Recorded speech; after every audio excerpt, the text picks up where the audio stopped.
70 Christians, men, women, and even children were brutally beheaded in Kasanga, a village in the Democratic Republic of Congo. Now, you might be hearing about this for the very first time, and that right there is a huge part of the problem. This is the issue with the world, and this is the issue with media.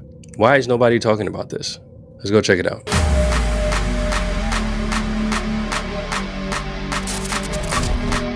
Yo, what's going on, everybody? It's your boy Big Blue, and I just want to bring this topic up because, once again, this is something that goes under the rug. Nobody really talks about stuff like this, especially where it's at and who it's about. You can hear plenty of other stuff about other countries, about other nations, but it's something about being Black and Christian that a lot of people tend to not really give much eyes to, and especially whoever it is that's doing the violence. And it saddens me that this amount of people lost their lives due to this situation, but you don't really find this in the headline news out here in the West. And it's craziness. If it was any other group of people, easy, they would have been on the news. But of course, it doesn't fit the agenda. I found this information first on ground.news. And then, of course, I went to check to see if there's a video. And of course, Capturing Christianity, they spoke about it. And let's go ahead and dig into what was being said. I give my 2 cents. This is literally just for informative and just let you guys know exactly what's going on in the world right now. It's crazy. The thing is that unfortunately, this is the cynical side of me. I've been somebody that has documented hostility towards Israel for the past 20 years. But if the IDF were responsible for these beheadings, it would have made the front page of the Washington Post and the New York Times, and every newspaper throughout the world. And there would be, Israeli Jews condemning it as well. But the problem is that because it's essentially black on black violence, nobody cares. What's happening here is that there's a sort of narrative mismatch. The mainstream media often covers conflict. And notice what he mentioned. He mentioned the black on black violence. It's literally the same thing that happens today in America. There would be thousands of news sources available every day if the news were to talk about the black on black crime that happens in America today. But they don't, because I don't know, it happens too much. It's become normalized. There's nothing really gripping. It's like, oh, another black on black crime. And it's like, oh, well, that happens every day. So nothing really gripping. So I feel that. That's definitely a factor, I would say. And that's the whole thing. Not the whole thing, but definitely a factor. Conflicts that align with certain political or cultural frames, but an attack on Black African Christians by Islamist militants, that doesn't easily translate into neat Western headlines. And that's the tragedy here. If the victims don't fit a preferred story, the coverage is minimal at best. Now let's address something really important here, the religious driver behind attacks like this. And yes, this is a complicated geopolitical situation, but let's not pretend that there isn't a religious dimension to it. In the Islamic tradition, Surah 9:5, often referred to as the verse of the sword, says this: "Then when the sacred months have passed, kill the polytheists wherever you find them."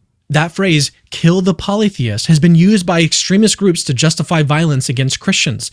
And it's very easy to see why. Dawah apologists like Muhammad Ajab and others will often label Christians as polytheists because of our Trinitarian belief.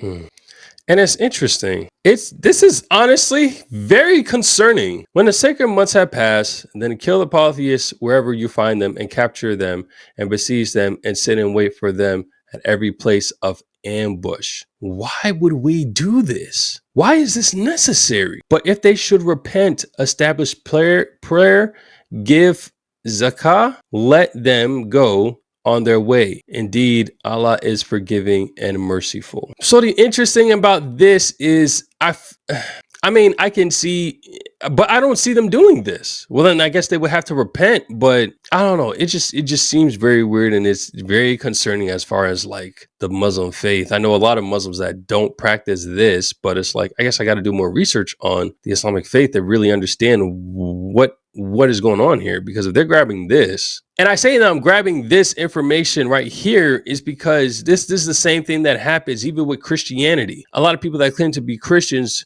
will create their denominations, will just grab a small fraction of the whole thing and create a whole culture behind it. So this could well be the case here, where they're grabbing this portion of it and creating that culture of just going and killing, let alone not even really taking into consideration the repenting. But with the Christian faith, I mean, our God is too great and we know the truth.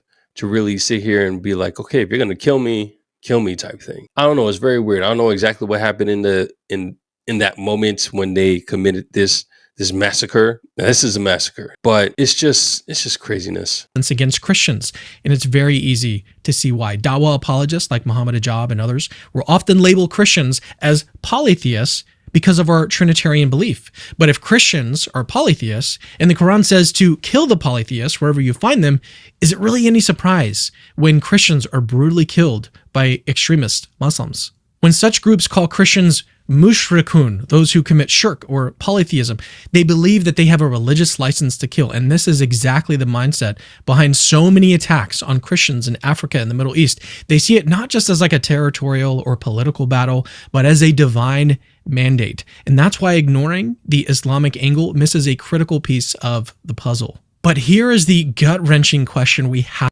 And this is the crazy thing. The Bible, our Christian Bible, the Bible of the way, we don't promote any of this, any of the killing, nothing like that.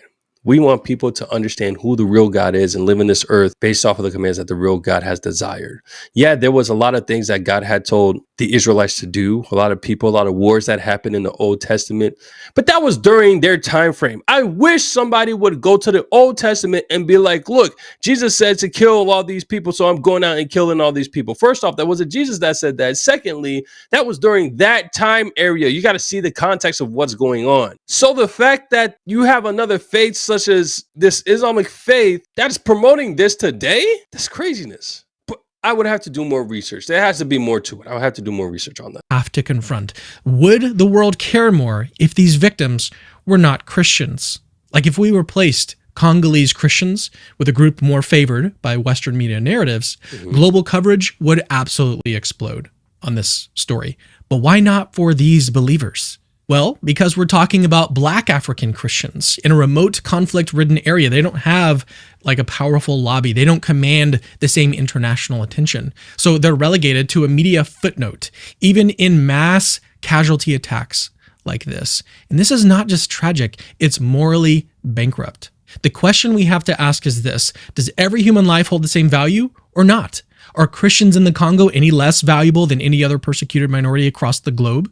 When you see these images or hear these stories, this is just information on what's going on in the world. There are people that are literally dying based off of their faith, persecuted because of their faith. And it's tragic. And for people to complain about being in America, there are people that are just trying to practice their faith. And you have others from other religions that's coming in and executing them. But people want to complain about being in America, which is crazy. Be grateful where you are, because there are plenty of other people that have lived shorter lives than you for something that is way more important than all the things that we worry about here. And not only that, for those that are in the Christian spiritual warfare and those that are living this Christian spiritual life, let us remember that we are not being persecuted like they are, by no means. So let's be about going and reaching out to people. If we really care about people's lives and livelihood and where they go when they die, let's show it. Let's show it by talking to people. Let's show it by being kind, by being loving, by being respectful,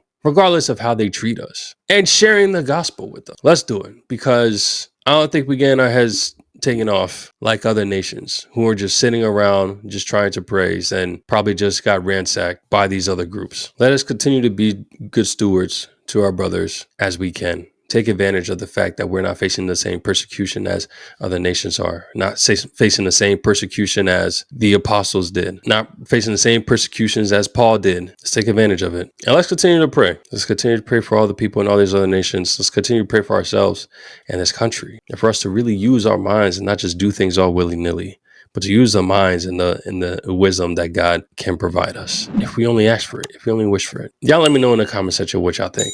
I'm going to catch y'all in the next one. Take it easy.